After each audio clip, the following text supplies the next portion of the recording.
uh, untuk menjalankan Bible study kita pada malam hari ini. Selamat malam buat jemaat atau BWA Bukit Sentul dan juga BWA TTPI. Terima kasih untuk kehadirannya pada malam hari ini, Tuhan. Kita akan langsung masuk di dalam Bible study kita pada malam hari ini. Tapi sebelum kita mulai, mari kita mengundang kuasa Roh Kudus terlebih dahulu dengan kita berdoa bersama yang akan dipimpin oleh Ibu Figlia dari BWA Bukit Sentul. Kami persilakan. Terima kasih. Selamat malam semua. Mari kita berdoa. Maha Pengasih Tuhan Allah, Bapa kami dalam kerajaan surga, Allah yang mengasihi kami dengan kasih yang kekal. Pada saat ini ya Tuhan, kami telah berkumpul di Zoom ini dengan satu kerinduan untuk mengetahui rencana keselamatan, untuk mempelajari tentang Ka'bah. Kami datang ke tempat ini ya Tuhan oleh karena didorong oleh Roh Kudus.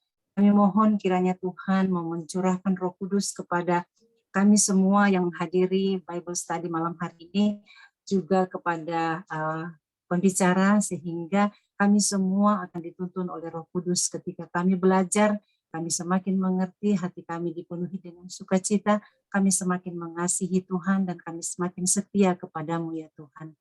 Kami doa saudara kami yang semua juga telah kami undang. Kami percaya ya Tuhan, apabila ada kerinduan yang Tuhan taruh di hati mereka, Tuhan akan membawa mereka sehingga kami semua sama-sama dapat belajar. Kami berdoa ya Tuhan untuk perangkat yang kami pakai, tolong Tuhan campur tangan supaya tidak ada halangan selama Bible Study ini berjalan. Terima kasih Tuhan karena kami percaya Tuhan hadir, Tuhan akan menyertai kami dari pertama sampai selesai. Di dalam nama Yesus kami berdoa, juga mohon ampun atas dosa kami.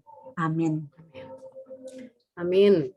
Baik, terima kasih dengan Ibu Figlia untuk doanya. Baiklah, program Bible Study kita malam ini diselenggarakan secara bersama oleh BWA TTPI, BWA Bukit Sentul, dan Amazing Facts yang bertemakan Sanctuary. Jadi Bible Study kita akan dibagi sebanyak 5 sesi yang dimulai pada hari ini setiap hari Senin sesuai dengan yang tertera di poster yang sudah ditayangkan tadi. Dan judul Bible Study kita untuk malam ini adalah alat peraga dan fungsinya. Baik, selanjutnya saya akan memperkenalkan speaker kita atau pembicara kita malam hari ini. Pembicara kita malam hari ini adalah Saudara Andreas Hari Prabowo. Beliau lahir di Pemalang pada tanggal 31 Mei 1991. Beliau sekarang ini aktif di Amazing Facts. Nanti selanjutnya Saudara Andreas akan memperkenalkan diri lebih lanjut lagi.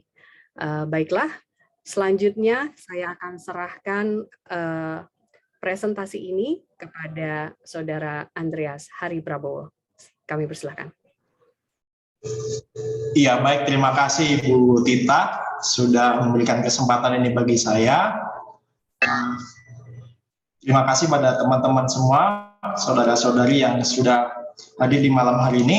Seperti tadi boleh diberikan kesempatan untuk memperkenalkan diri. Saya Andreas Hari Prabowo. Saat ini saya melayani di Amazing Indonesia. Bidang pelayanan yang saya kerjakan adalah di marketing dan juga di desain untuk publishing. Jadi untuk majalah-majalah teks, saya yang mengedit dan ada beberapa yang saya desain seperti itu. Oke, mungkin itu saja perkenalannya ya, cukup saya pikir. Oke, kita akan langsung saja ke pelajaran kita di malam hari ini yang membahas tentang sanctuary.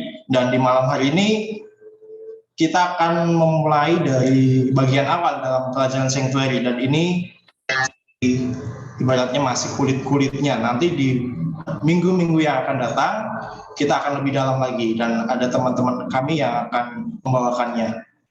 Oke, saya akan coba share screen ya.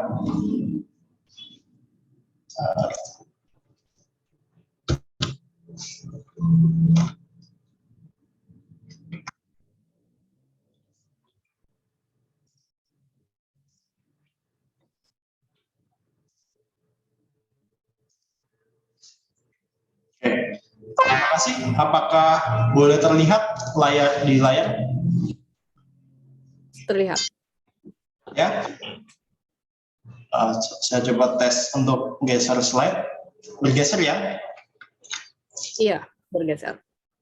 Terima kasih. Kita akan memulai pelajaran Alkitab kita di malam hari ini. Namun boleh kita berdoa terlebih dahulu. Mari kita berdoa. Tuhan, Bapa dalam surga, Bapa yang baik, terima kasih Tuhan untuk malam hari ini kami boleh berkumpul melalui media Zoom ini Tuhan, untuk belajar tentang bait suci-Mu Tuhan. Kami manusia yang berdosa, yang penuh kekurangan, kiranya jubah kebenaran-Mu saja yang boleh menyempurnakan kebenaran kami Tuhan, dan Engkau boleh mendidik kami agar lepas hari boleh semakin setia dan menurut kehendak-Mu Tuhan. Tuhan, pada malam hari ini hamba akan membawakan pekabaran tentang bait suci. Kiranya melalui pelajaran ini boleh membawa kami boleh lebih dekat padamu, boleh mengenal bagaimana Engkau menjalankan suatu rencana keselamatan di dalam dunia ini Tuhan, dan melalui pengetahuan ini juga boleh membangun iman kami Tuhan, dan melalui pengetahuan ini juga kami boleh dibangkitkan untuk boleh semakin rajin dan semakin giat di dalam mempelajari firman-Mu lebih dalam, jadi satu perangsang dalam kami rindu dalam mempelajari firman-Mu Tuhan, dan kiranya Engkau memberkati setiap media yang akan kami gunakan, dan kiranya juga Engkau memberkati teman-teman saudara-saudara kami yang bergabung dalam acara Zoom ini, supaya kabaran boleh disampaikan dengan baik, khususnya Engkau memberkati hamba juga. Kiranya Engkau menyembunyikan hamba di balik salib-Mu Tuhan, biarlah Engkau yang boleh terlihat dan Engkau yang ditinggikan Tuhan, sehingga banyak orang boleh datang kepada-Mu Tuhan. Ini doa dan permohonan hamba di malam hari ini Tuhan. Kami mohon di dalam nama yang ini, Yesus Juru Selamat dan penebus dosa kami. Amin. Oke.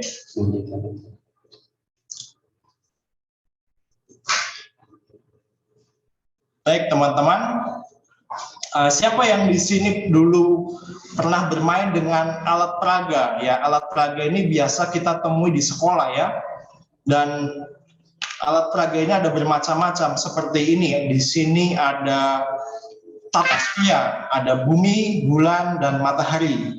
Kemudian ada juga ini alat pencernaan dan organ-organ dalam tubuh manusia. Nah, alat peraga ini digunakan untuk menjelaskan sesuatu yang ada aslinya sebenarnya. Kalau matahari, bola matahari atau bumi itu aslinya adalah matahari yang sering kita lihat di luar sana. Demikian juga bumi dan bulan. Kemudian alat-alat organ dalam ini juga menggambarkan yang ada aslinya. Nah, saudara-saudara, Tuhan dalam mendidik manusia juga menggunakan alat-alat peraga. Dan alat peraganya ini sungguh luar biasa ajaib. Namanya adalah sanctuary. Sanctuary atau kalau dalam bahasa Indonesia kita mengenalnya sebagai bait suci. Nah, kenapa kita harus belajar bait suci? Bukankah ini satu pelajaran di zaman dulu, di zaman perjanjian baru, perjanjian lama, maaf. Dalam perjanjian lama, terus kita kan sudah hidup di zaman perjanjian baru, katanya kan seperti itu. Apakah masih penting belajar tentang sanctuary? Nah, kita akan lihat ya, mengapa penting kita belajar sanctuary. Di dalam kitab Mazmur, pasal 77 ayat 14 dikatakan bahwa, ya Allah, jalan-Mu adalah kudus, Allah manakah yang begitu besar seperti Allah kami. Kalau dalam Alkitab KJV atau King James dikatakan di ayat yang ke-13, Thy way, O God, is in the sanctuary. Who is so great a God as God? Jadi, jalan-jalan Tuhan ada di dalam bait suci. Kalau jalan-jalan ini dalam bahasa Inggris way itu bisa diartikan rencana atau bagaimana sesuatu itu berjalan atau planning seperti itu. Nah, kata Yesus kepadanya, di sini ada satu adegan di mana Yesus menjawab kepada murid, Akulah jalan dan kebenaran dan hidup. Tidak ada seorang pun yang datang kepada Bapa kalau tidak melalui aku. Dalam Yohanes 14 ayat 6. Yesus mengatakan bahwa dirinya lah jalan. Bila kita kaitkan dengan ayat sebelumnya, tadi maka kita akan bisa mengambil kesimpulan bahwa melalui bait suci kita mempelajari tentang Yesus dan Dia sebagai jalan kepada keselamatan. Nah, saudara-saudara, kalau kita baca dalam Yohanes 2 ayat 14 sampai 21, di sini kita membaca satu perikop yang menggambarkan tentang ketika Yesus membersihkan bait suci di kota Yerusalem daripada para pedagang. Di sana ada satu ayat yang sangat populer. Saya baca dalam Yohanes 2 ayat 19 sampai 21. Jawab Yesus kepada mereka, rombak bait Allah ini, dan dalam 3 hari aku akan mendirikannya kembali. Nah, orang-orang Yahudi pada waktu itu bingung kan, padahal dikatakan di sana bahwa 46 tahun orang mendirikan bait Allah itu dan engkau dapat membangunnya dalam 3 hari. Orang-orang Yahudi menanyakan hal tersebut pada Yesus. Tetapi yang Tuhan Yesus maksudkan adalah bait Allah ialah tubuhnya sendiri. Dan di sana Yesus mengatakan satu ayat yang sangat terkenal ya, rombak bait Allah ini, dan yang dimaksud bait Allah itu adalah tubuhnya sendiri. Nah, di sini dikatakan bahwa jadi bait suci disebut oleh Yesus sebagai gambaran mengenai dirinya sendiri. Dengan demikian, kita akan melihat peranan Kristus di dalam rencana keselamatan. Saudara-saudara, Roh Nubuat mengomentari tentang pelajaran bait suci. Dalam Kemenangan Akhir bab 22 dikatakan pelajaran mengenai tempat kudus dan pengadilan pemeriksaan harus dimengerti dengan jelas oleh umat Allah. Saudara-saudara, ketika kita akan mempelajari topik-topik seperti pelajaran Daniel, pelajaran Kitab Wahyu, kemudian pelajaran 2300 petang dan pagi, topik-topik tersebut pasti akan tidak jauh-jauh dari pelajaran bait suci, dan inilah kenapa kita penting mempelajari pelajaran bait suci. Dan saudara-saudara, ternyata kita dapat belajar juga tentang pelajaran kesehatan dan gaya hidup Kristen dari pelajaran dari bait suci ini, dan ini menjadi sangat dasar. Jadi saudara-saudara, kalau saudara-saudara melewatkan pertemuan dalam 5 minggu ini akan sangat disayangkan sekali ya, karena pelajaran bait suci ini satu dasar ketika kita akan mempelajari topik-topik dalam Alkitab yang sangat menarik seperti Daniel, kemudian Wahyu, kemudian 2300 petang dan pagi, dan bahkan pelajaran di akhir zaman. Jadi jangan lewatkan pelajaran-pelajaran yang akan dibawakan dalam minggu yang akan datang ini. Nah, saudara-saudara, sebenarnya seperti apakah bentuk bait suci? Nah, di sini sebenarnya bentuknya ini masih kemah ya, bukan bait. Bait itu menggunakan beton atau batu-batu seperti itu. Dan dalam kemah suci kurang lebih gambarannya seperti ini. Di sini ada kemahnya itu. Di sini ada semacam pagar.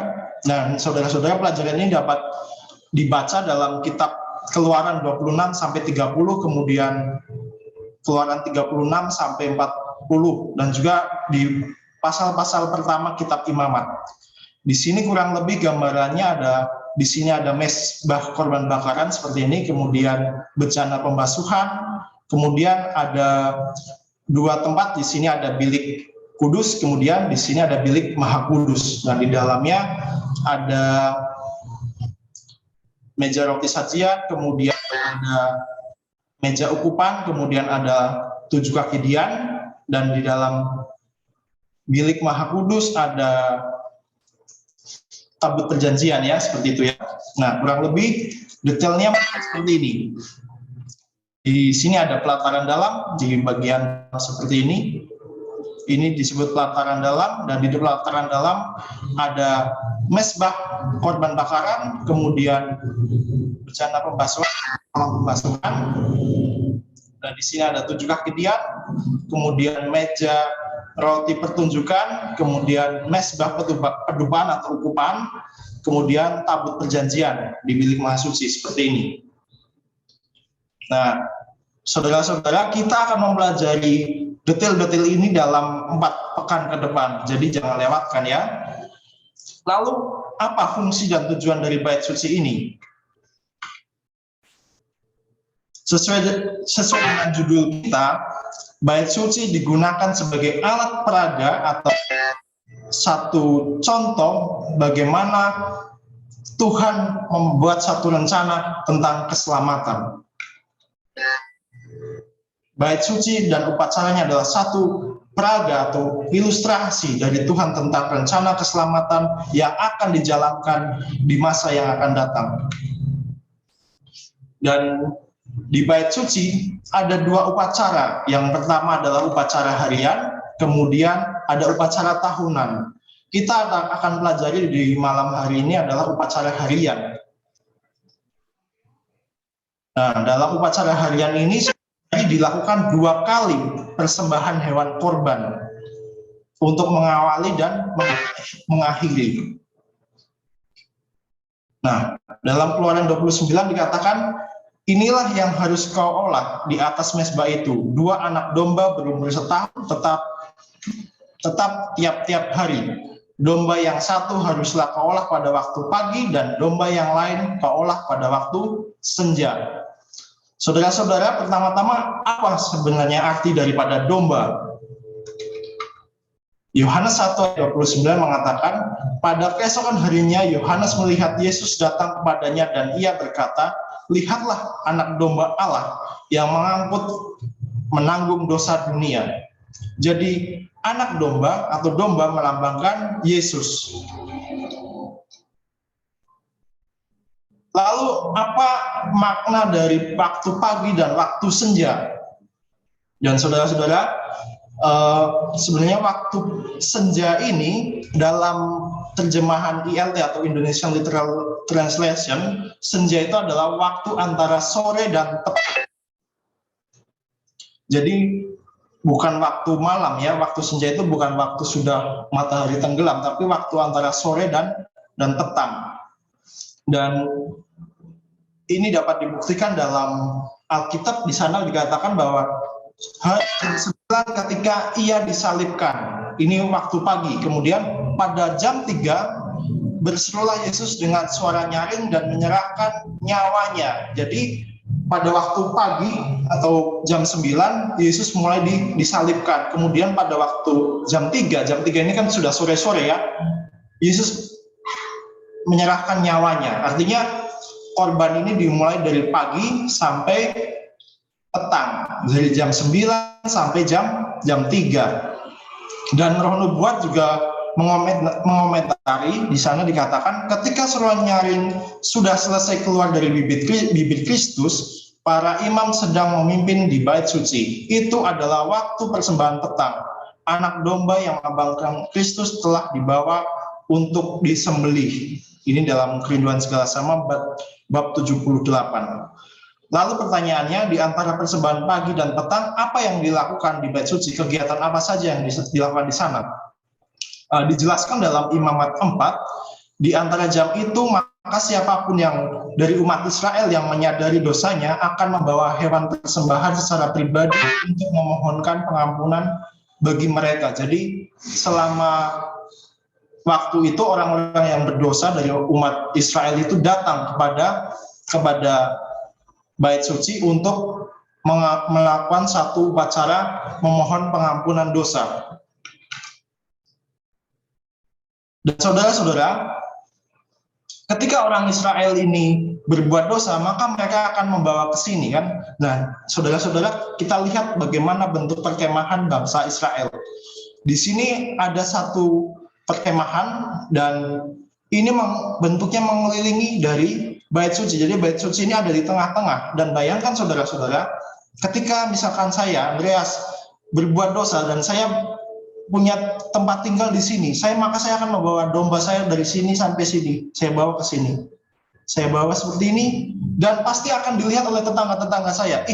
Andreas membawa domba, pasti dia sedang baru saja membuat dosa. Dan dengan demikian membuat satu penekanan bahwa dosa itu adalah perbuatan yang memalukan, karena pasti malu, pasti orang melihat dan pasti orang sudah pasti menghakimi atau mencap bahwa dia berbuat dosa. Dan ini menjadi satu kesan yang harus kita tanamkan dalam kehidupan sehari-hari, bahwa dosa adalah perbuatan yang memalukan. Dan sungguh sayang sekali di zaman sekarang sepertinya kita sudah terbiasa dengan dosa, dan bahkan ada orang yang bangga dengan dosa-dosanya, dan itu sungguh hal yang sangat mengerikan dan perlu disesali dan perlu untuk dipertobatkan. Dan saudara-saudara, ketika seseorang membawa korban seperti ini, imam akan menyambut orang tersebut. Dan apa yang dilakukan sesudahnya?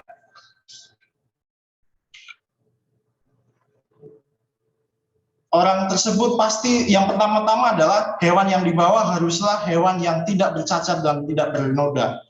Dan lalu apa yang harus dilakukan? Yang pertama, setiap orang harus membawa korban itu menurut golongan mereka. Di dalam imamat 4 dibagi dalam 4 kelompok. Yang pertama adalah imam yang diurapi, kemudian segenap umat Israel, kemudian seorang pemuka, kemudian rakyat jelata. Kalau kita baca dalam imamat 4 ya di sana ya.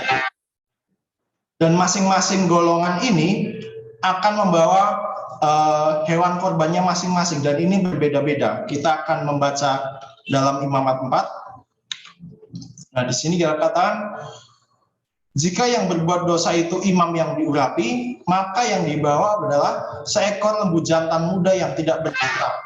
Jika yang berdosa adalah jemaah atau segenap umat Israel, yang dibawa adalah seekor lembu jantan yang muda. Ya, berbeda ya. Kemudian jika yang berdosa yang diperbuatnya itu adalah seorang pemuka, yang dibawa adalah kambing jantan yang tidak bercela. Kemudian jika yang melakukannya adalah rakyat jelata, maka yang dibawa adalah kambing betina yang tidak bercela. Jadi yang dibawa menurut kitab imamat ini berbeda-beda berdasarkan tiap golongan. Lalu setelah orang itu membawa binatang itu atau hewan korban itu, apa yang dilakukannya? Orang itu harus menumpang tangannya ke atas kepala hewan korban sambil mengaku dosanya. Dalam imamat 4 ayat 4, 15, 24 dan 29. Kita kembali ke imamat 4, di sana dikatakan ia harus meletakkan tangannya ke atas kepala lembu itu, dan ini semua berlaku untuk semua golongan,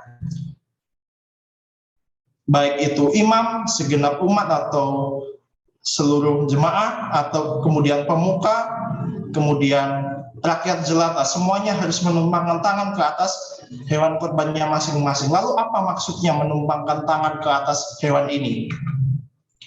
Meletakkan tangan di atas kepala korban mengakui dosa-dosanya, dengan demikian menggambarkan pemindahan dosa-dosa dari dirinya kepada korban yang tidak bersalah itu, dalam Kemenangan Lahir bab 23. Saudara-saudara, dengan meletakkan tangan di atas kepala korban, kita seolah-olah seperti memindahkan dosa dari diri kita kepada hewan korban yang tidak bersalah. Dan ini adalah menggambarkan bahwa kita memindahkan diri kita kepada Tuhan Yesus yang tidak bersalah itu. Jadi Tuhan Yesus yang harus menanggung dosa kita. Lalu apa yang harus dilakukan selanjutnya? Imam akan memberikan kepada si pendosa atau orang yang berbuat dosa sebuah pisau untuk memotong hewan kurban tersebut. Kemudian, nah di sini dalam imamat 4 dikatakan, dan menyembelih lembu itu di hadapan Tuhan. Jadi semua golongan ini harus menyembelih hewan kurban itu di hadapan Tuhan. Yang menyembelih haruslah orang yang berdosa yang terwakili, digantikan oleh hewan itu. Hal ini memberikan kesan pada orang itu bahwa hewan yang kemudian mati itu adalah oleh karena dosa-dosanya, dan peranan orang berdosa sampai menyembelih hewan kurban saja. Prosesi selanjutnya dilakukan oleh imam. Jadi kalau kita boleh menarik satu kesimpulan, peranan orang berdosa adalah yang pertama membawa hewan kurban kepada imam, kemudian menumpangkan tangan atau mengakui dosanya dan menyerahkan pada imam, kemudian menyembelih hewan kurban atau membunuh Yesus. Sampai di sini peranan orang berdosa. Selanjutnya proses selanjutnya akan dilakukan oleh imam atau Tuhan Yesus. Dengan disembelihnya hewan itu, maka ada penumpahan darah. Mengapa harus ada penumpahan darah? Karena dikatakan dalam Kemenangan Akhir bab 23, binatang itu kemudian disembelih. Tanpa penumpahan darah, kata Rasul, tidak ada pengampunan, karena nyawa makhluk hidup ada di dalam darahnya. Pelanggaran hukum Allah menuntut nyawa dari si pelanggar. Dengan dikorbankannya hewan, maka ada pelajaran di sini. Kematian hewan menggambarkan pengorbanan Yesus di kayu salib, dan itu membuktikan 3 hal. Yang pertama, dosa membawa maut, dan kemudian orang berdosa tidak perlu mati karena Yesus yang menggantikannya, dan kemudian Yesus mati karena dosa kita. Saudara-saudara, ini adalah satu kasih karunia daripada Tuhan, bahwa dosa tidak membawa maut pada diri kita, karena ada orang yang menggantikan kita, yaitu Yesus yang menggantikan kita. Dan dengan kita berdosa, yang perlu kita ketahui adalah kita membuat Yesus mati. Jadi saudara-saudara, betapa menyedihkannya ketika kita membuat Yesus mati. Karena kesalahan kita, Yesus harus mati. Ibaratnya kalau kita kerja dalam satu tim, karena kesalahan kita, orang lain menjadi ikut rugi. Bukankah itu hal yang tidak mengenakan seharusnya bagi kita? Lalu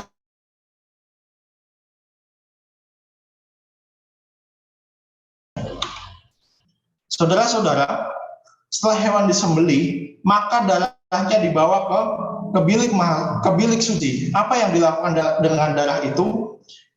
Di sini, di bilik yang suci ini, imam akan mencelupkan jarinya ke dalam darah dan memercikkan sedikit dari darah itu 7 kali di hadapan Tuhan di depan tabir penyekat tempat kudus. Imam harus mencelupkan jarinya ke dalam darah dan memercikkannya 7 kali di hadapan Tuhan di depan tabir. Jadi saudara-saudara, imam harus memercikkan darah itu ke tirai dan memisahkan bilik suci dan bilik maha suci. Jika pengorbanan hewan menggambarkan kematian Yesus, lalu apa yang dilambangkan dengan ritual imam membawa darah masuk ke dalam bilik suci?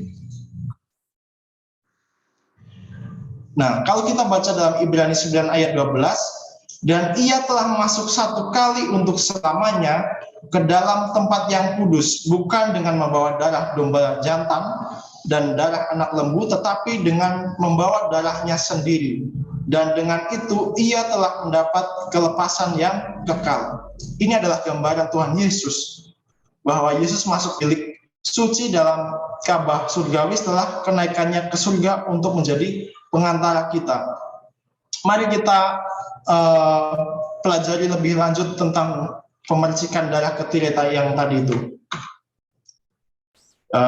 Kalau kita baca di sini, imam harus mencelupkan jarinya ke dalam darah.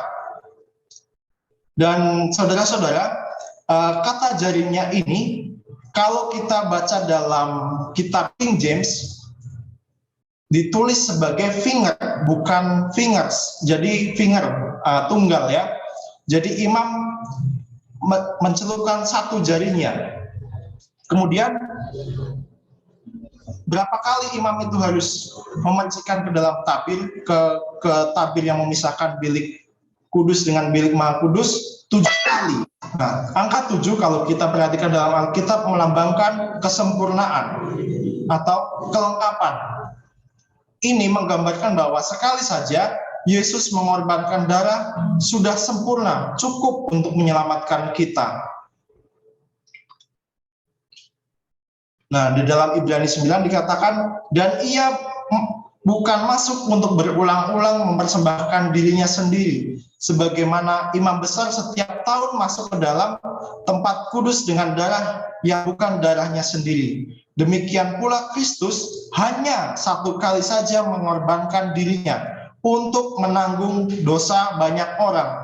Sesudah itu ia menyatakan dirinya sekali lagi tanpa menanggung dosa untuk menganugerahkan keselamatan kepada mereka yang menantikan dia. Jadi saudara-saudara, Kristus hanya satu kali saja, di sini disebutkan hanya satu kali saja mengorbankan dirinya. Dan artinya sekali Yesus berkorban itu sudah sempurna. Dan karena pengorbanannya sempurna, maka itu sangat cukup untuk menyempurnakan umatnya sebagaimana ayat ini sebutkan. Nah, selanjutnya dalam Ibrani 10, tetapi ia setelah mempersembahkan hanya satu korban saja, karena dosa, ia duduk untuk selama-lamanya di sebelah kanan Allah. Dan sekarang ia hanya menantikan saatnya di mana musuh-musuhnya akan dijadikan tumpuan kakinya. Oleh satu korban saja, ia telah menyempurnakan selama-lamanya mereka yang dikuduskan. Akan lebih lanjut bahwa Kristus hanya satu kali saja membuat satu korban, yaitu dengan matinya dia di kayu salib. Nah, kita kembali lagi ke ritual upacara yang harian yang tadi dilakukan. Saudara-saudara, selain darah itu dipercikan dalam hari tertentu, imam terkadang harus memakan daging dari binatang korban. Nah, dan ini ditulis dalam Imamat yang ke-6, dikatakan, katakanlah kepada Harun dan anak-anaknya, inilah hukum tentang korban penghapus dosa. Di tempat korban bakaran disembelih, disitulah harus disembelih korban penghapus dosa di hadapan Tuhan. Itulah persembahan Maha Kudus. Imam yang mempersembahkan korban penghapus dosa, itulah yang harus memakannya. Haruslah ia dimakan di satu tempat yang kudus. Jadi imam harus memakan daging dari binatang korban tersebut. Lalu apa maksudnya imam harus makan, dan ini apa pentingnya? Mari kita lihat ya. Dalam Imamat 10 selanjutnya dikatakan, dada persembahan unjukan dan paha persembahan khusus itu haruslah kamu makan di satu tempat yang tahir, engkau ini serta anak-anak laki dan perempuan, karena semuanya diberikan sebagai ketetapan bagimu dan anak-anakmu dari segala korban keselamatan orang Israel. Kemudian Musa mencari dengan teliti kambing jantan korban penghapus dosa itu, tetapi ternyata kambing itu sudah habis dibakar. Sebab itu dimarahinya lah Eleazar dan Itamar, anak-anak Harun yang tinggal itu, katanya. Jadi saudara-saudara, di sini Imamat 10 menggambarkan Musa memarahi Eleazar dan Itamar, karena ternyata Eleazar dan Itamar ini tidak memakan daging kambing yang dikorbankan tersebut. Kenapa Musa marah kepada Eleazar dan Itamar? Kita lihat ayat selanjutnya. Nah, di sini ada jawabannya. Mengapa kamu tidak makan korban penghapus dosa itu di tempat yang kudus? Bukankah itu suatu bagian Maha Kudus? Dan Tuhan memberikannya kepadamu supaya kamu mengangkut kesalahan umat itu dan mengadakan pendamaian bagi mereka di hadapan Tuhan. Lihat, darahnya itu tidak dibawa masuk ke dalam tempat kudus. Bukankah seharusnya kamu memakannya di tempat kudus seperti yang telah kuperintahkan? Jadi memakan daging binatang kurban ini adalah satu tugas daripada Tuhan. Dan karena Eleazar dan Itamar tidak memakannya, Musa marah pada mereka. Apa maknanya? Di sini dikatakan supaya kamu mengangkut kesalahan umat itu dan mengadakan pendamaian. Jadi dengan memakan daging binatang kurban, imam digambarkan atau melambangkan mengangkut kesalahan umat Israel. Dan itu mengadakan pendamaian bagi mereka di hadapan Tuhan. Inilah alasan kenapa imam harus memakan daging kurban tersebut. Namun ini jangan menjadi salah pengertian ya, jangan lalu menjadi alasan supaya kita tidak vegetarian atau karena di sini disuruh memakan daging lalu menjadi alasan kita, oh imam aja makan daging kok, berarti kita boleh makan daging. Ini lain kasus ya. Nah, saudara-saudara, tentang hal ini ditegaskan oleh Nyonya Wet seperti berikut ini. Dalam beberapa kasus, darah tidak dibawa ke bilik suci, tetapi dagingnya kemudian dimakan oleh imam. Sebagaimana Musa memberi petunjuk kepada anak-anak Harun dengan mengatakan, Tuhan memberikan kepadamu supaya kamu mengangkut kesalahan umat. Kedua upacara ini, memercikan darah ke tirai dan imam memakan daging korban, sama-sama melambangkan pemindahan dosa dari orang berdosa ke tempat kudus. Jadi inilah makna kenapa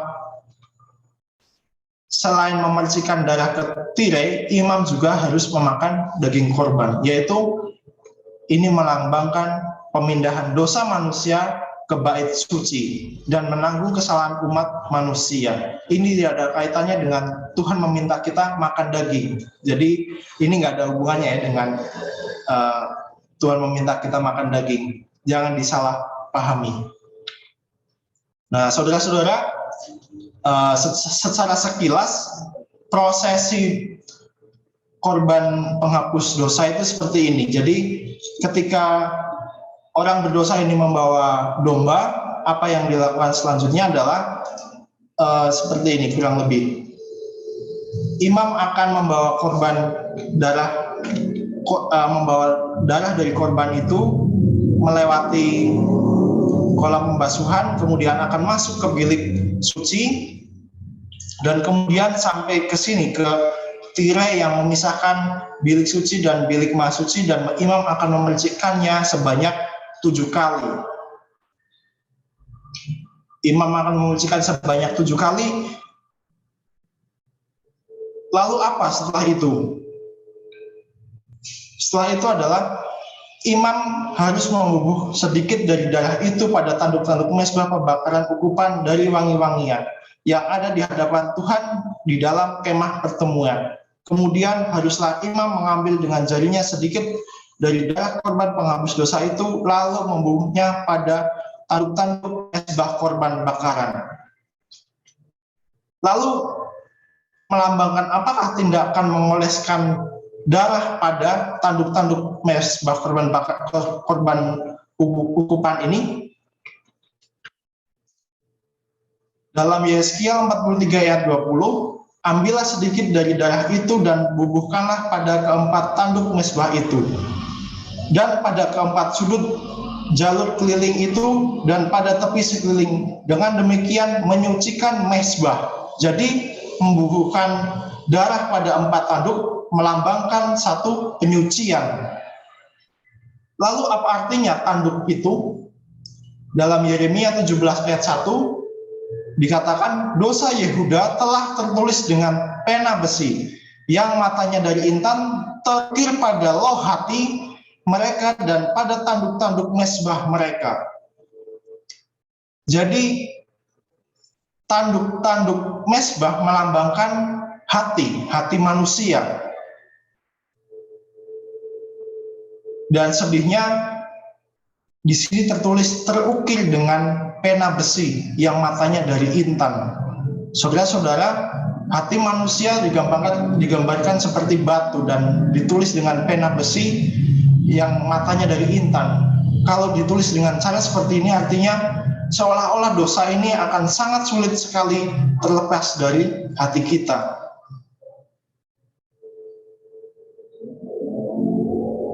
Namun saudara-saudara, satu kabar baik bagi kita adalah darah Yesus mampu menyucikan hati kita. Dikatakan dalam Ibrani 9 ayat 4, betapa lebihnya darah Kristus akan menyucikan hati nurani kita dari perbuatan-perbuatan yang sia-sia. Saudara-saudara, meskipun hati kita ini keras, meskipun dosa-dosa kita terukir dalam hati kita seperti batu yang diukir dengan pena dari intan, namun darah Kristus mampu menyucikan hati kita, mampu menghapus dosa-dosa yang terukir dalam hati kita. Lalu kemudian selain darah yang dioleskan pada tanduk-tanduk tersebut, apakah lagi yang harus dilakukan oleh imam? Di sini dikatakan setelah dilakukan pengolesan darah pada mezbah, imam harus membakar hewan korban tersebut. Dalam Imamat 4 dikatakan segala lemak lembu jantan korban penghapus dosa itu harus dikhususkannya dari lembu itu, yakni lemak yang menyelubungi isi perut dan segala lemak yang melekat pada isi perut itu, dan lagi kedua buah pinggang dan lemak yang melekat padanya yang ada pada pinggang dan umbai hati yang harus dipisahkannya beserta buah pinggang itu, sama seperti yang dikhususkan dari lembu korban. Imam harus membakar semuanya di atas mezbah korban bakar. Segala lemak harus dikhususkannya dari lembu itu dan dibakarnya di atas mezbah, tetapi segala lemak harus dibakarnya di atas mezbah seperti juga lemak korban keselamatan. Dengan demikian imam mengadakan pendamaian bagi orang itu karena dosanya sehingga ia menerima pengampunan. Ayat 31 dikatakan, tapi segala lemak haruslah dipisahkannya seperti juga lemak korban keselamatan dipisahkan lalu dibakarnya oleh imam di atas mezbah menjadi bau yang menyenangkan bagi Tuhan. Dengan demikian imam mengadakan pendamaian bagi orang itu sehingga ia menerima pengampunan. Jadi saudara-saudara, lemak menggambarkan dosa, dan saat lemak dibakar maka menggambarkan ketika dosa disingkirkan daripada diri kita. Dan sebagaimana ayat 31 di sini dikatakan, bagaikan bau yang menyenangkan bagi Tuhan. Jadi ketika dosa-dosa itu disingkirkan dari kehidupan kita, itu menjadi satu bau yang menyenangkan bagi Tuhan. Jadi saudara-saudara, di sini Tuhan memanggil kita untuk menyingkirkan setiap dosa dari hati kita, karena itu menjadi bau-bau yang menyenangkan bagi Tuhan. Dan saudara-saudara, dalam Kemenangan Lahir bab 22 dikatakan, itulah pekerjaan yang terus berlangsung dari hari ke hari sepanjang tahun. Orang-orang yang menyadari dosa, mereka harus datang ke bait suci dan mempersembahkan korban penghapus dosa di pelataran. Dan di bilik suci, darah harus dipercikan ke tirai. Jadi di bilik suci, darah harus dipercikan ke tirai. Dan pada intinya harus ada penumpahan darah, dan ini melambangkan kematian Yesus disalib demi menebus dosa kita. Lalu apakah ini memberikan kebebasan untuk kita berbuat dosa? Ingat saudara-saudara, saat orang berdosa tadi menumpangkan tangannya ke atas kepala hewan itu melambangkan manusia mengakui dosanya dan menyerahkan dosanya kepada Yesus. Sehingga bila setelah mengaku dosanya dan menyerahkan dosa itu kepada Yesus, namun terus melakukan dosa lagi, mengulanginya lagi, maka itu berarti kita mencuri dari Tuhan. Ingat, kematian Yesus karena menanggung dosa kita dan menggantikan tempat kita, itu sangat mahal harganya, dan seharusnya ini menjadi kesan pada kita bahwa kalau kita berbuat dosa itu sama artinya dengan kita membunuh Yesus, dan itu artinya membuat Yesus menjadi mati dan mati lagi di kayu salib, dan itu sungguh menyedihkan, dan hal tersebut haruslah ditinggalkan. Kita harus meninggalkan dosa-dosa kita. Saudara-saudara, dalam 1 Petrus 1 ayat 18 dan 19 dikatakan bahwa kamu telah ditebus dari cara hidupmu yang sia-sia yang kamu warisi. dari nenek moyangmu itu bukan dengan barang yang fana, bukan pula dengan perak atau emas, melainkan dengan darah yang mahal, yaitu darah Kristus, yang sama seperti darah anak domba yang tidak bernoda dan tidak bercela. Saudara-saudara, ketika orang-orang Israel membawa binatang korban yang tidak bercela itu, bayangkan saudara-saudara, bagaimana caranya membuat satu kambing atau anak domba itu menjadi tidak bercela. Orang Israel itu harus memelihara anak domba itu dengan hati-hati, dengan penuh kasih sayang. Ini melambangkan satu kehidupan Yesus yang datang ke dunia ini yang penuh dengan hati-hatian. Yesus tidak mau bercacat atau bercela, Yesus tidak mau berdosa, dan ini demi saudara-saudara semua. Dan saudara-saudara, ketika saudara memiliki satu anak kambing yang tidak bercela ini, tentu pasti ini membutuhkan perawatan ekstra, dan pasti mau tidak mau saudara akan menyayangi anak kambing ini atau anak domba ini. Dan ketika saudara berbuat dosa, bayangkan saudara harus membunuh satu domba kesayangan saudara demi menyelamatkan nyawa saudara. Domba yang tidak bersalah ini harus mati demi saudara. Maukah saudara-saudara mengingat kematian Yesus di kayu salib, mengingat anak domba yang telah hidup dengan tidak bercacat celah ini, sehingga saudara-saudara mau untuk meninggalkan dosa-dosa kita. Inilah satu pelajaran yang menarik daripada sanctuary atau bait suci, saudara-saudara. Dan kiranya melalui pelajaran ini kita boleh diingatkan untuk kita boleh hidup setia kepada Tuhan, karena Tuhan sudah hidup benar untuk kita. Tuhan Yesus sudah hidup dengan tidak bercacat celah. Marilah kita meniru teladan Tuhan dan berterima kasih dengan hidup tidak bercacat celah. Inilah pelajaran yang boleh saya bawakan di malam hari ini, kiranya boleh menjadi satu berkat bagi kita semua.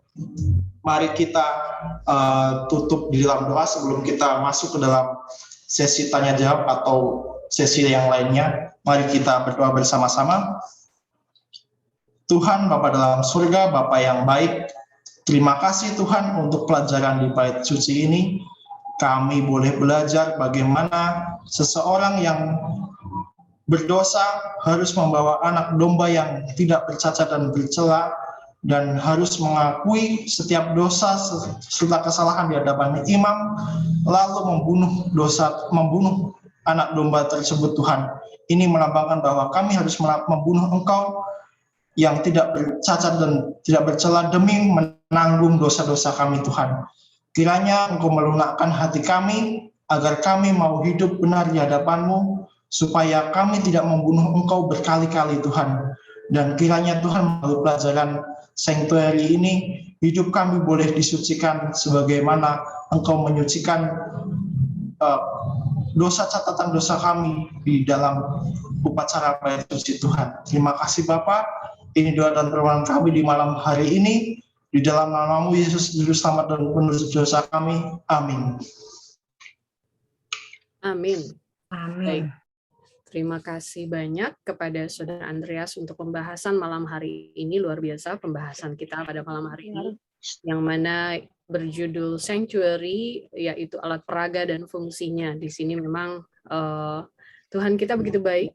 Dia sudah menunjukkan begitu banyak sampel dan cara dan tanda.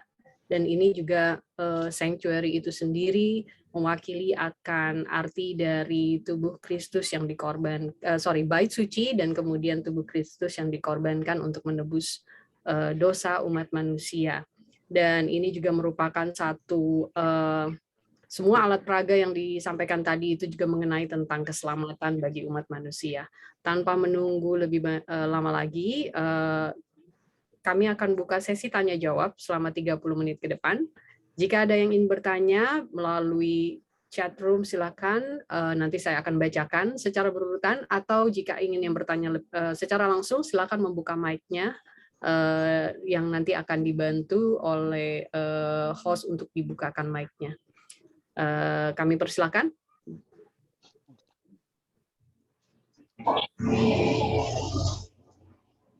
Mau bertanya? Silakan. Ya, Bapak Leo. Baik, terima kasih Pak Andreas. Tadi dijelaskan bahwa seseorang berdosa bawa kambing, domba atau sapi itu tergantung dari dosanya. Maksudnya kalau dia imam beda, artinya dilihat dari segi jabatannya. Kalau orang awam beda lagi. Jadi bagaimana kalau misalnya, kalau menurut pendapat saya ya, ini hanya masukan. Bagaimana biasanya kalau saya menilai dari segi kemampuan. Misalnya kalau saya nggak mampu beli kambing, mungkin saya beli burung aja gitu. Gimana kira-kira bedanya ini, Pak Andres? Mohon penjelasan ini. Soalnya ada juga yang bawa burung merpati karena saya nggak punya uang gitu. Terima kasih.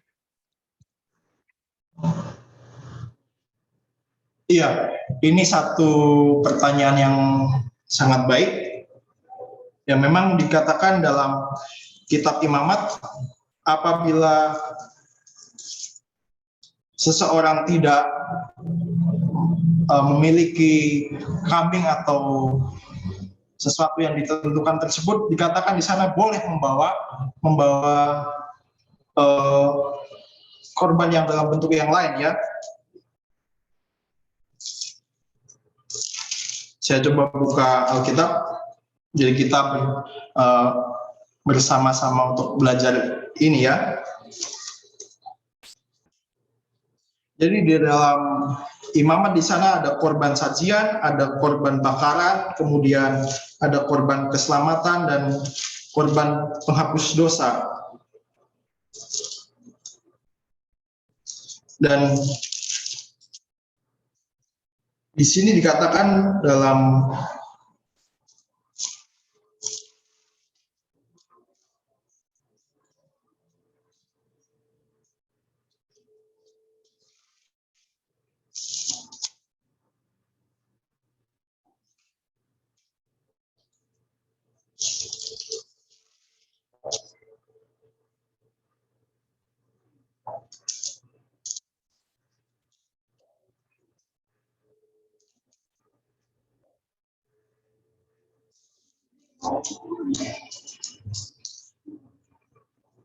ya, di dalam Alkitab memang dijelaskan bahwa orang-orang Israel boleh membawa binatang-binatang yang lain yang mereka mampu secara ekonomi, seperti itu, ya. Atau mungkin teman-teman dari Amazing Facts lainnya boleh memberikan tambahan, ada Mas Setio dan Bang Deril atau yang lainnya.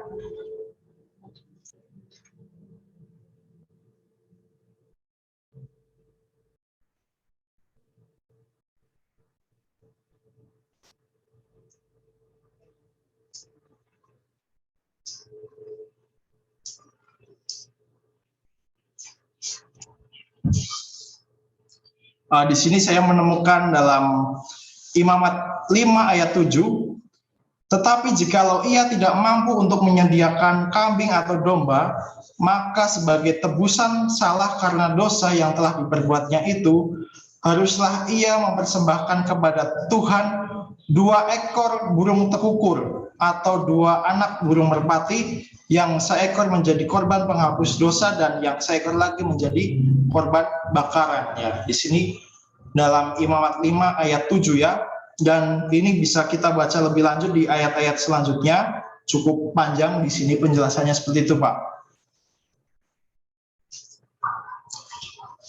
Apakah boleh menjawab? Maaf tadi dengan Bapak siapa ya? Baik, terima kasih Pak Andreas.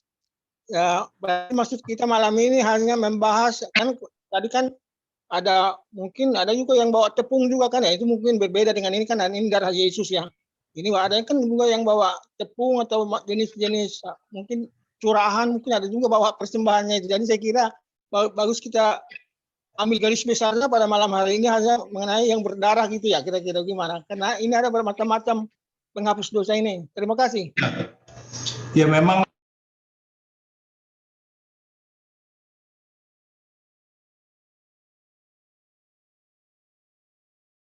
mampu membawa binatang yang lebih terjangkau secara ekonomi seperti burung tekukur dan anak-anak merpati, seperti itu, Pak.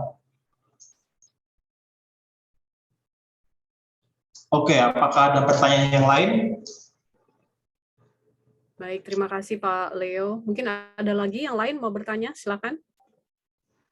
Silakan langsung buka mic-nya atau mau ketik di chat room, nanti akan saya bacakan secara berurutan.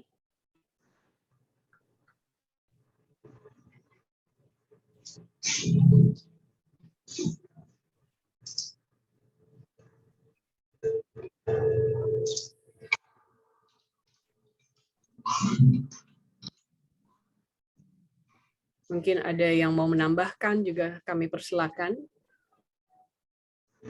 Ini di chat saya sudah dapat beberapa pertanyaan. Silakan Pak Andreas. Yang pertama, mengapa kambing yang dipakai di Bait Allah saat yang kita ketahui domba yang melambangkan penebusan dosa? Jadi saudara-saudara, setiap hewan itu sama mewakili Yesus ya, tidak hanya domba. Kemudian yang kedua, mengapa penting untuk mempelajari Bait Allah? Ya sama tadi sudah dibahas bahwa dengan kita mempelajari Bait Allah, itu akan menjadi satu dasar yang kuat, karena ketika kita belajar kitab Daniel, kemudian belajar tentang 2300 petang dan pagi, itu ada hubungannya di dalam kitab Wahyu juga. Di sana juga sedikit banyak menyinggung tentang Bait Allah, dan bayangkan kalau kita tidak belajar terlebih dahulu pelajaran tentang Bait Allah, kita pasti akan bingung. Kemudian pertanyaan berikutnya, apakah yang disucikan di akhir dari 2300 hari? Ini akan dibahas di pelajaran berikutnya ya, di pertemuan selanjutnya. Itu jadi pastikan saudara-saudara hadir di malam-malam yang akan datang. Kemudian pertanyaan nomor 4, bagaimana pentingnya sanctuary di dunia modern? Ya, pentingnya ya seperti tadi dikatakan di awal slide, di Mazmur 77 ayat 14 dikatakan bahwa jalan Tuhan di bait suci. Dengan demikian kita mengetahui di zaman sekarang ini, kita mengetahui rencana keselamatan itu melalui melihat pola yang terjadi di bait suci. Jadi kalau kita tahu, kita kan orang Advent, kita belajar tentang tapi kan gigi bentuk sekarang Tuhan Yesus sedang dia suka tetap suka yang original gitu ya. Adalah melalui kita belajar bait suci. Jadi tanpa pelajaran bait suci, kita tidak akan tahu apa makna dari pelajaran 2300 petang dan pagi, dan ini sebenarnya akan dibahas di pertemuan selanjutnya. Kemudian pertanyaan selanjutnya yang nomor 5, mengapa doktrin sanctuary tidak diajarkan di denominasi Kristen lainnya sebagaimana sanctuary diberikan kepada bangsa Israel di zaman kuno, demikian juga di zaman modern ya. Jadi hanya umat-umat Tuhan atau Israel rohani saja yang mengetahui pelajaran tentang sanctuary. Kan pada zaman dulu hanya umat Israel saja yang dikasih Tuhan pelajaran tentang sanctuary. Bangsa-bangsa di luar Israel pada waktu itu tidak tahu yang namanya sanctuary. Demikian juga di akhir zaman ini, kita sebagai Israel rohani, ya tentu saja hanya kita saja yang tahu pelajaran tentang sanctuary. Oke. Ini saya ada yang chat yang tadi, mengapa kambing yang dipakai di Bait Allah saat kita ketahui domba yang melambangkan penebusan dosa? Ya, jadi setiap hewan itu melambangkan kematian Yesus. Jadi bukan cuma kambing ya, domba, sapi, merpati, tekukur juga melambangkan kematian Yesus. Oke, pertanyaan selanjutnya.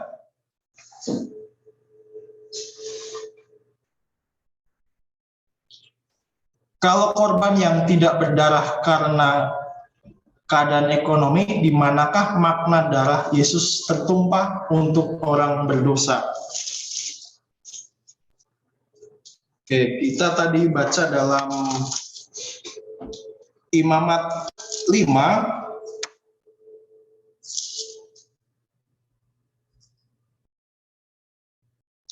tentang darah ya, tentang kambing tadi.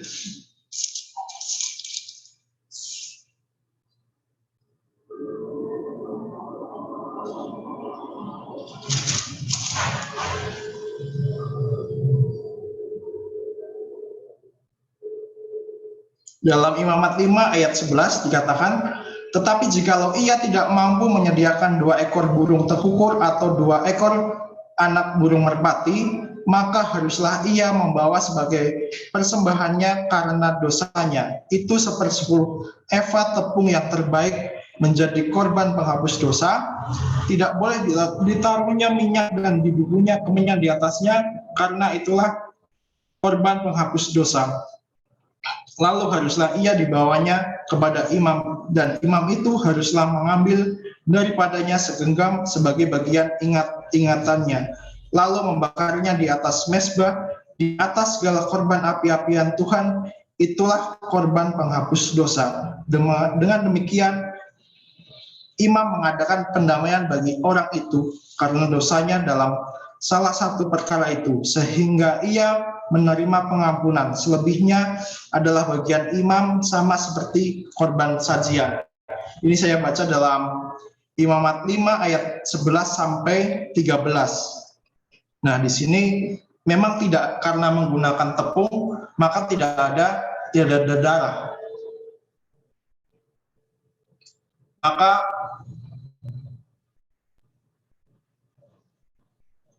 di sini ada satu perintah daripada Tuhan.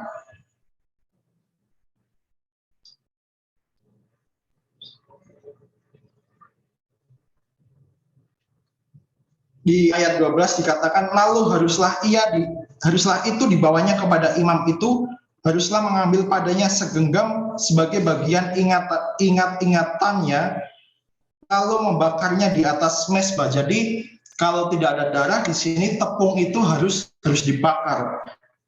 Dan dikatakan di ayat ini di selanjutnya, lalu ia membakarnya di atas mezbah itu, di atas segala korban api-apian, itulah korban penghapus dosa. Jadi kalau tidak ada darah karena alasan ekonomi tidak mampu menyediakan tekukur, orang itu harus membawa tepung, dan sebagai pengganti penghapus dosa, tepung itu harus dibakar. Dalam Imamat 5 ayat 12 dikatakan seperti itu. Oke, apakah ada lagi pertanyaan? Baik, mungkin ada yang mau bertanya tadi, Ibu Miranda? Oh ya, saya bertanya yang ini dulu deh. Tadi mau nanya yang lain, tapi karena dibahas mengenai ini kan tadi dikatakan bahwa kalau sampai orang yang tidak sanggup ya, atau karena keadaan ekonomi ya, padahal dikatakan kan kalau anak Tuhan itu tidak berkekurangan. Itu kayak kontradiktif ya sebenarnya gitu. Maksudnya kalau kita melihat dari sisi iman, berarti sebenarnya kalau anak Tuhan itu tetap bisa dong memberikan yang melambangkan maksudnya at least tekukur lah gitu. Ini bagaimana ya? Ini pertanyaan pertama dulu deh. Terima kasih. Oh, saya boleh jawab langsung ya? Silahkan. Iya, memang ya ini memang realita kehidupan seperti itu ya. Jadi kalau kenapa anak Tuhan sampai kekurangan ya? Memang di dalam zaman Israel kuno, setiap orang yang berbuat dosa, mereka harus membawa satu korban. Itu artinya kalau dalam satu hari orang itu berbuat dosa 10 kali, orang itu harus membawa korban 10 domba. Bayangkan kalau itu dilakukan setiap hari, otomatis orang itu akan menjadi semakin miskin. Makanya dalam kitab Wahyu, dalam kabar kepada umat Laodikia dikatakan, engkau miskin, buta dan telanjang. Yang membuat orang miskin ya karena kita berdosa. Semakin kita sering berdosa, semakin miskinlah kita. Itulah yang seharusnya menjadi yang terjadi di akhir zaman ini. Sementara di dunia ini, di akhir zaman ini yang terjadi sepertinya kebalikannya. Orang yang berdosa, orang yang melakukan banyak dosa sepertinya orang itu makmur-makmur saja. Dan namun ada satu janji Tuhan bahwa kita tidak boleh iri atau merasa merasa aneh kepada orang-orang yang berdosa. Karena Tuhan meletakkan orang berdosa itu seperti di tempat yang licin. Sebentar lagi dia akan jatuh dan tergelincir. Seperti itu, Kak. Jadi semakin kita berdosa, semakin kita miskin. Thank you. Wah, pendekatan yang aku baru pertama kali dengar. Benar juga. Jadi maknanya lebih ke sana ya. Jadi stop berbuat dosa ya. Harusnya malah itu membuat kita miskin ya. Bukan hanya miskin rohani berarti ya, miskin secara keadaan ekonomi juga. Tadi tuh ada yang saya merelate dengan pertanyaan yang mengenai kambing tadi itu, yang Azazel itu sebenarnya pernah ditanyakan juga sehubungan dengan pelajaran sekolah sahabat ya. Di situ kan dikatakan kenapa kambing Azazel. Sementara yang kita tahu kan yang melambangkan Yesus itu adalah domba gitu. Jadi agak bingung karena beberapa saat itu kita sampai buka pelajaran waktu atau juga gitu ya dengan ayat-ayat itu. Jadi kayak bagaimana itu kenapa kambing lah istilahnya itu deh gitu. Karena kan yang kita tahu kan kalau yang tadi kan dibilang kan yang satu akan dilepas ya sebagai si Azazel itu, tapi yang akan dipersembahkan juga ternyata kambing juga, bukan domba gitu. Walaupun tadi saudara Andreas juga sampaikan itu bukan hanya domba saja, ternyata bisa kambing juga, bisa tekukur juga, bahkan bisa tepung gitu kan. Nah, jadi mungkin pertanyaan itu muncul sih karena pemikiran itu, karena kita juga berpikir kambing itu sebenarnya setan. Gitu kan, karena dia dipakai. Nah ini maksudnya mungkin dari sesi malam hari ini kita bisa dapat satu yang lebih jelas lagi ya mungkin, karena saya ingat juga di pelajaran atau nih nggak tahu note saya yang salah atau gimana, domba jantan itu untuk korban bakaran, sementara kambing jantan itu untuk korban penghapus dosa. Nah jadi ini bagaimana nih dengan si kambing Azazel itu, kenapa bukan domba? Terima kasih. Iya, ini topik tentang kambing Azazel ini sebenarnya itu akan dibahas nanti waktu topik membahas tentang pendamaian ya, karena ini kan ada hubungannya dengan hari pendamaian. Namun Oke, nggak apa-apa. Kita tunggu nanti sampai topik tersebut. Karena tadi diangkat, jadi saya bertanya merelate. Oke, berarti itu nanti di hari pendamaian ya? Ya, mungkin kalau sedikit bocoran mungkin ya, atau ya sebenarnya Lucifer ini kan yang diingini oleh Lucifer ini kan dia cemburu pada Tuhan Yesus kan, seolah-olah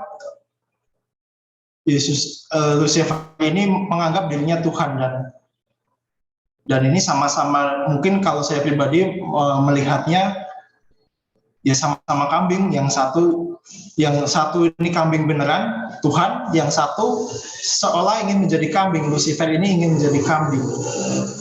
Saya berpikirnya seperti itu. Ini pemahaman saya pribadi ya. Tapi nanti akan dibahas lebih lanjut di pelajaran tentang pendamaian. Oke? Oke. Mungkin sebelum saya nanya satu lagi, kasih yang lain dulu deh. Boleh. Baik, apabila ada yang mau bertanya, silakan. Kita masih punya 5 menit lagi untuk sesi tanya jawab ini. Silakan bagi ada yang mau bertanya. Itu ada Sister Viglia. Oh ya, silakan Sister Viglia. Terima kasih. Tadi memang Saudara Andreas sudah mengatakan bahwa bagian daripada korban bakaran itu dagingnya akan dimakan. Dan juga sudah memberi note bahwa itu bukan jangan dianggap bahwa berarti kita boleh makan daging, karena ini adalah bagian daripada tugas yang melambangkan keselamatan. Pertanyaan saya ini mungkin pertanyaannya tidak terlalu prinsip, tapi siapa tahu ada sesuatu yang ada di balik itu. Berarti para imam yang melayani itu dia akan makan bagian dada dan bagian paha. Kalau satu hari misalnya ada 10 sampai 15 orang yang berdosa, maka dia akan memakan itu. Saya hanya ingin dapat gambaran apakah imam-imam pada zaman itu mereka tubuhnya tambun atau bagaimana? Apakah mereka riwayat akhir hidupnya itu meninggal akibat dosa yang ditanggung lewat daging itu atau bagaimana? Terima kasih. Yang menarik ini. Ya, yang jelas imam yang bertugas di bait suci itu tidak cuma satu. Bukan cuma satu orang imamnya, ada banyak orang. Jadi ya kan disebutkan Harun dan anak-anaknya tadi, bukan Harun, tadi disebutkan Eliezer dan Itamar dan yang lainnya kan, itu kan tidak cuma satu, artinya ya. Tapi yang jelas yang gambaran seorang imam adalah gambaran seorang manusia yang tubuhnya itu bagus, tidak tambun. Seharusnya seperti itu, kecuali Imam Eli ya, yang dalam kisah di Samuel ya. Seharusnya seorang imam adalah memiliki tubuh yang sehat, karena makanan imam adalah makanan yang baik. Seperti itu, sebagaimana Tuhan Yesus tubuhnya juga baik, demikianlah imam menggambarkan Tuhan Yesus. Gitu mungkin Ibu Figlia boleh menjawab. Oh iya. Jadi saya juga jadi terpikir bahwa di saat yang sama ketika anak domba yang dikorbankan itu melambangkan darah Yesus, di saat yang sama imam itu juga melambangkan Yesus. Apakah bisa demikian? Karena imam itu harus mengambil resiko memakan daging itu yang melambangkan dosa. Dia harus menanggung dosa lewat daging yang dia makan. Bisakah demikian?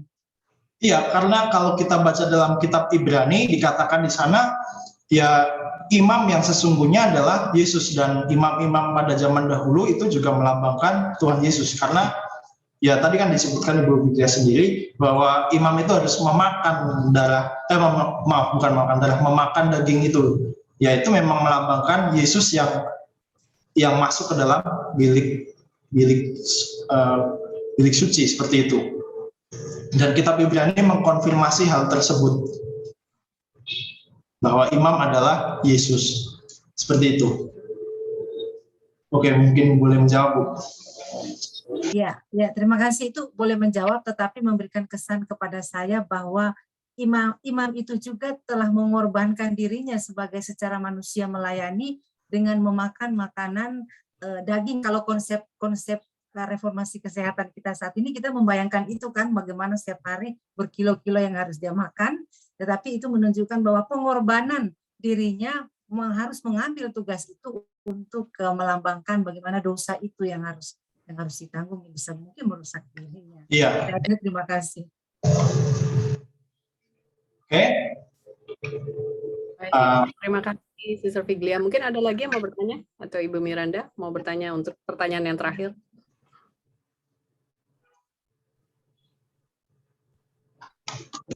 Nggak ada yang bertanya ya, kalau nggak ada aku penasaran jadinya.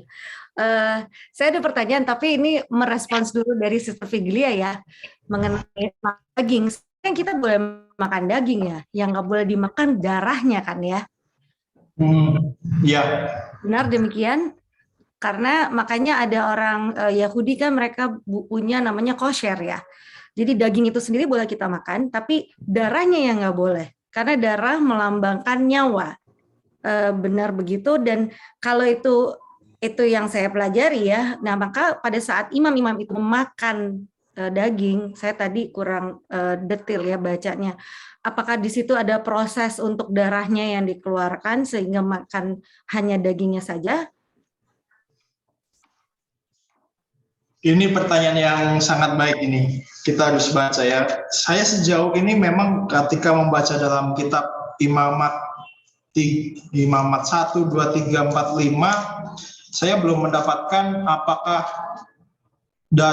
daging itu memang dibuat kosher. Kalau kita kan kosher itu berarti dia ada satu proses tertentu yang mana darah itu benar-benar keluar daripada daging. Daging itu seperti mungkin kalau kita seperti makan kayu gitu, keras.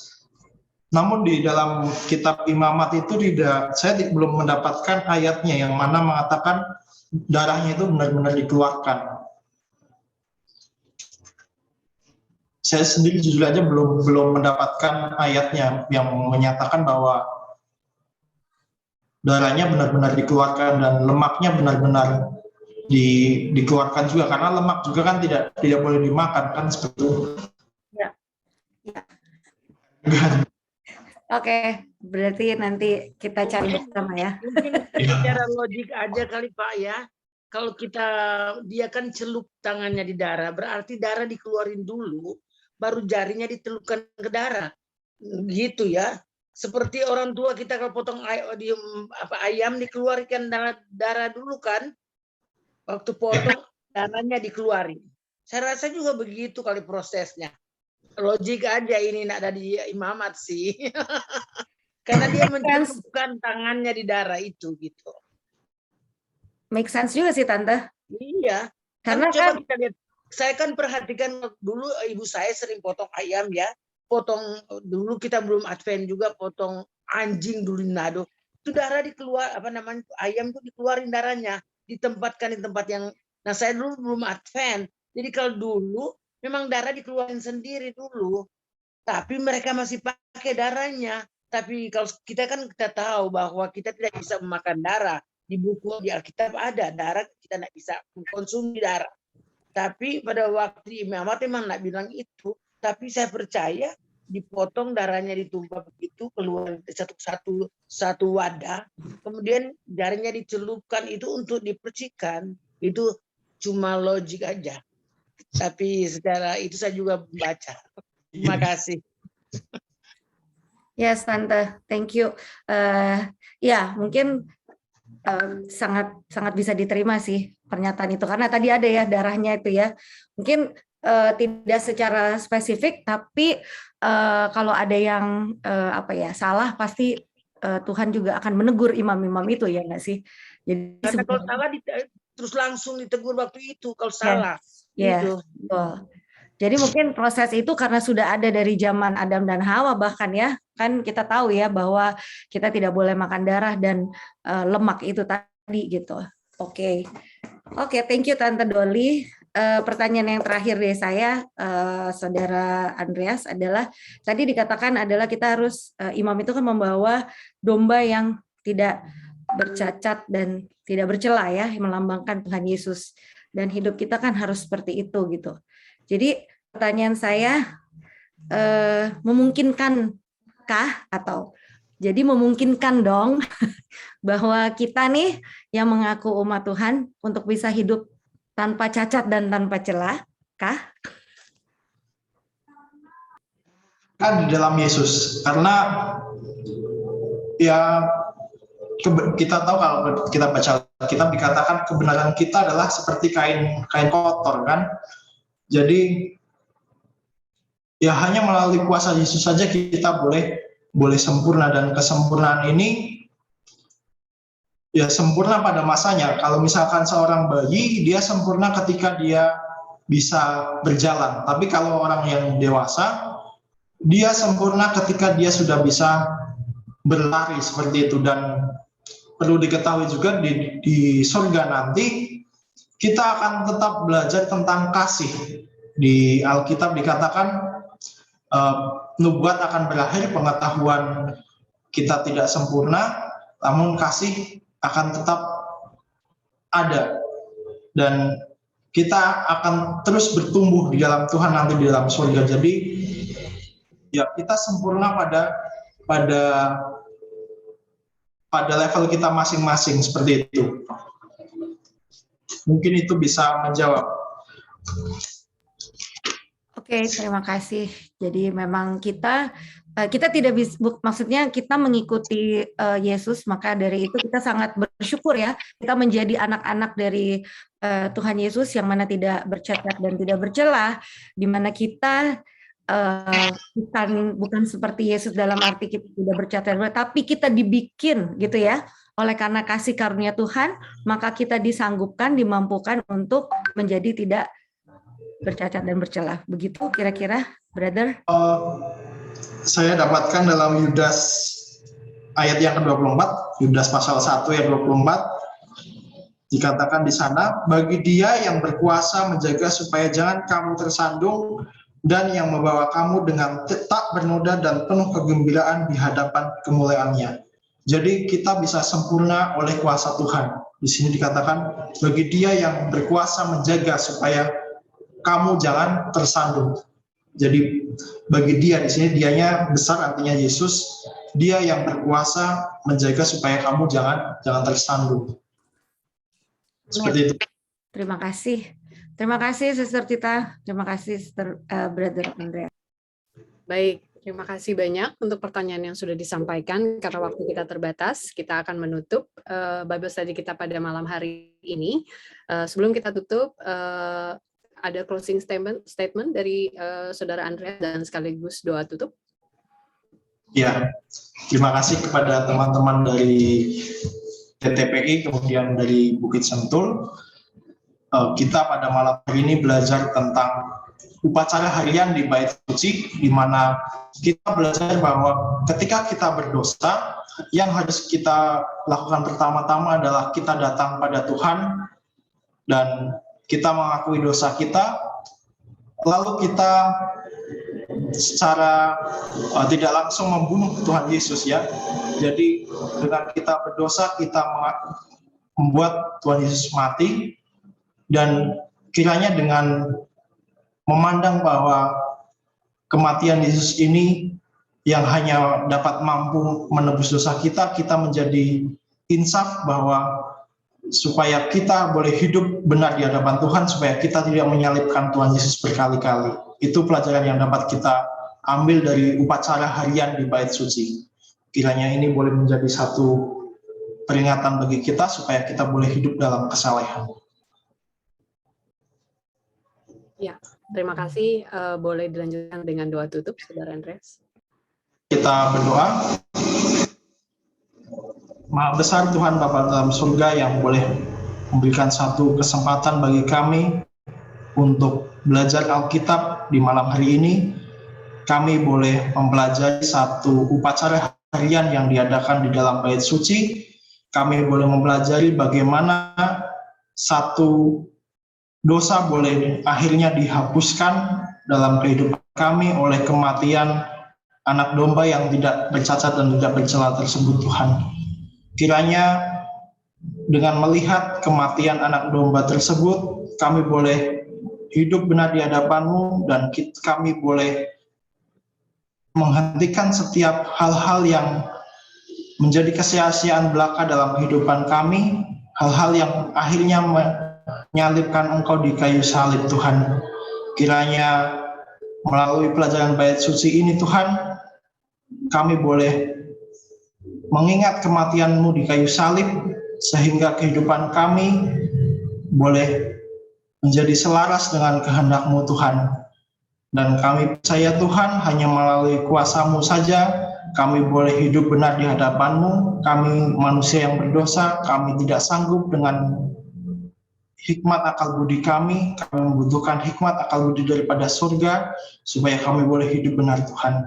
Kiranya Tuhan Engkau memberkati kami di malam hari ini, dan melindungi kami dalam istirahat kami di malam hari ini, supaya kami boleh merenungkan setiap firman-Mu sebelum kami pergi orang yang Tuhan, dan boleh hidup benar di hadapan Tuhan. Dosa kami, amin. Baik, amin. Terima kasih banyak pada seluruh kamu, baik itu Jemaat TTPI ataupun Bukit Sentul. Selanjutnya saya inginkan pengumuman, mengingatkan kembali Bible Study kita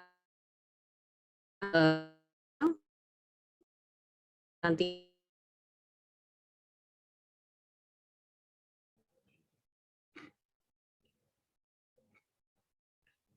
Baik, pada tanggal 9 Mei dengan judul Hari Pendamaian yang akan dibawakan oleh Saudara Setio Kusuma. Jadi kami mengharapkan kita semua kembali bergabung di dalam Bible Study di hari Senin mendatang, Dan untuk selanjutnya saya mengundang kita semua untuk membuka kamera. Kita akan ada sesi foto yang akan diambil oleh Saudari Krista. Sebagai dokumentasi, kami mohon kita semua boleh membuka kamera kita untuk sejenak kita difoto.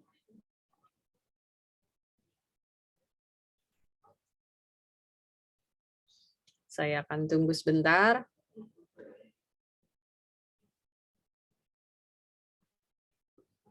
Senyum dong. Baiklah, kalau begitu Senyum. kita akan mulai foto. Baik semua, sudah siap? Fotonya serius banget. Baik, kalau sudah siap, Krista silakan dihitung. Oke, foto semuanya. Ini Malam. masih banyak yang belum open cam. Buka ya. Kami ya.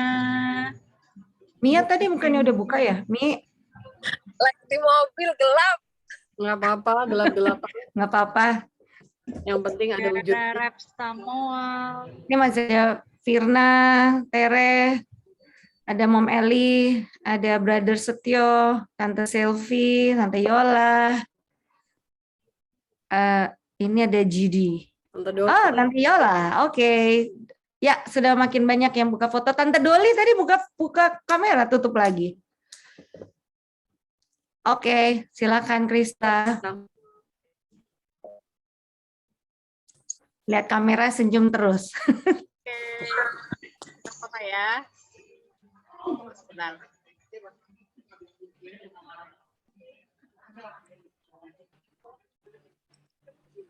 Sebentar ya. Oke. 1, 2, 3. Satu lagi.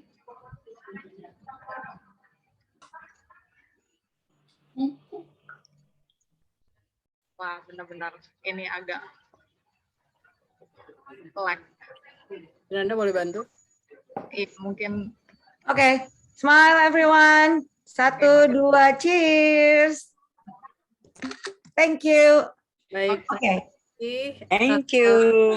Terima kasih. Untuk selanjutnya ada apresiasi dari kami, yaitu Certificate Appreciation yang akan diberikan kepada speaker kita atau pembicara kita malam hari ini oleh wakil dari BWA, dan sertifikat atau e-sertifikat akan ditayangkan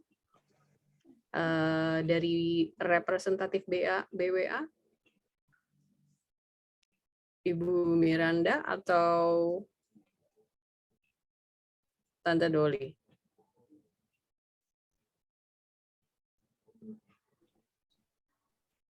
Ini nggak ada. Ini ada Sister Viglia, Ketua BWA Bukit Sentul, mungkin boleh. Silakan, Sis. Oke, baik. Bukit Sentul aja, Bukit Sentul. Ya, silakan. Krista boleh di-share piagamnya. Piagam Certificate of Appreciation.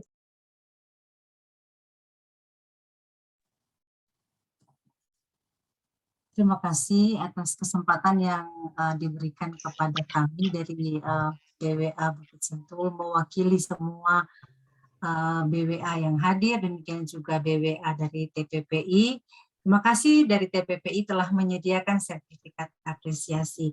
Ini adalah penghargaan kami atas waktu, atas ilmu yang telah dibagikan kepada kami para BWA. Kiranya ini bukan hanya sekedar ilmu, tetapi masuk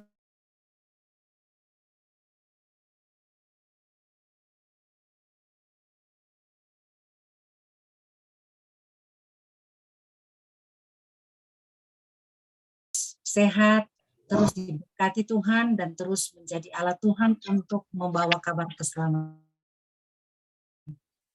Terima kasih Bu, amin. Semoga ke depan boleh melayani Tuhan semakin maju lagi. Terima kasih untuk doanya Bu. Amin. Amin.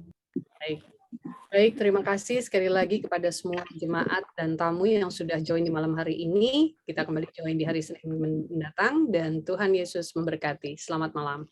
Malam. Malam, terima kasih semua. Malam. Terima kasih semua kepada BWA TPPI.